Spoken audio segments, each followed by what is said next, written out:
Hello दोस्तों, हमारे channel facts Fortune पे आपका स्वागत है। ऐसे ही मज़ेदार फैक्ट जानने के लिए पूरी वीडियो देखें और वीडियो को लाइक, शेयर और सब्सक्राइब करें। मैकडॉनल्ड्स का नाम तो आप सबने सुना होगा, पर क्या आप जानते हैं कि मैकडॉनल्ड का पहला ड्राइव थ्रू मिलिट्री की वजह से बना था। मैकडॉनल्ड्स के सबसे पहले ड्राइव थ्रू एरिज़ोना में बना था, जो कि फोर्ट हुआचुका के मिलिट्री इंस्टॉलेशन के पास बना हुआ था। मिलिट्री रूल्स के हिसाब से सोल्जर्स को यूनिफॉर्म में पब्लिक में रहना मना था, इसलिए उन्हें अपनी यूनिफॉर्म चेंज करके बर्गर लाने पड़ते थे।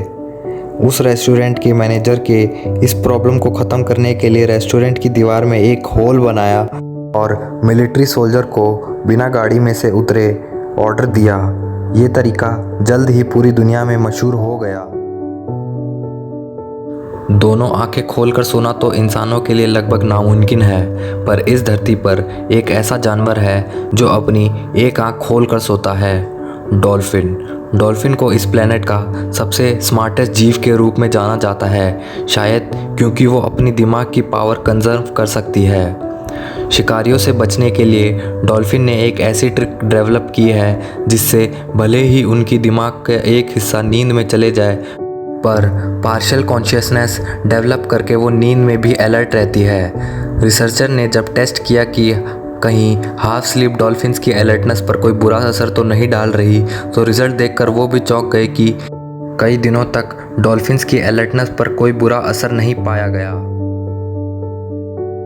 दोस्तों, जब भी शापित गुड़िया की बात की जाती है तो सबसे पहले एनाबेल का ही नाम आता है, पर एनाबेल की तरह दुनिया में और भी शापित गुड़िया हैं। रॉबर्ट द डॉल एक शापित गुड़िया है जो कि फ्लोरिडा के पेंटर रॉबर्ट ऑटो की थी।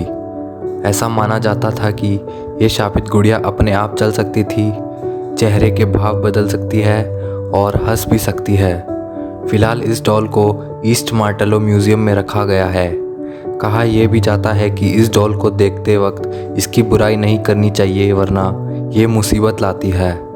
अगर आप भी रॉबर्ट द डॉल जैसे कोई शापित गुड़िया को जानते हैं तो कमेंट्स करके ज़रूर बताएं। क्रेडिट कार्ड का इस्तेमाल कौन नहीं करता, पर क्या आप जानते हैं कि क्रेडिट कार्ड के पहले नंबर का क्या मतलब होता है? क्रेडिट कार्ड को पहले लेट 1950 में इंट्रोड्यूस करवाया गया था और एक साल के अंदर करीब 20,000 लोग इसका इस्तेमाल करने लगे।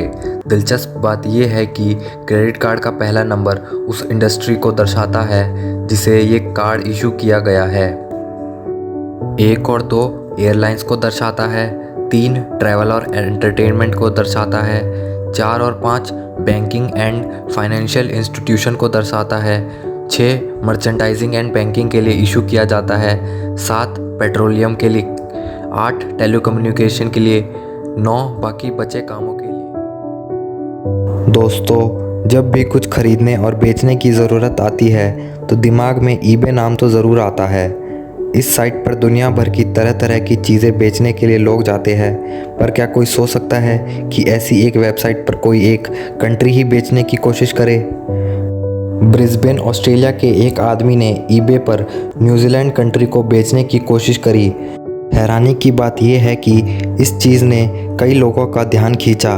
इसकी बोली 1 सेंट से शुरू हुई, 22 बिट्स के बाद इसकी कीमत $3,000 की हो गई थी, लेकिन आखिर में ईबे ने इस ऑक्शन को अपनी साइट से हटा दिया।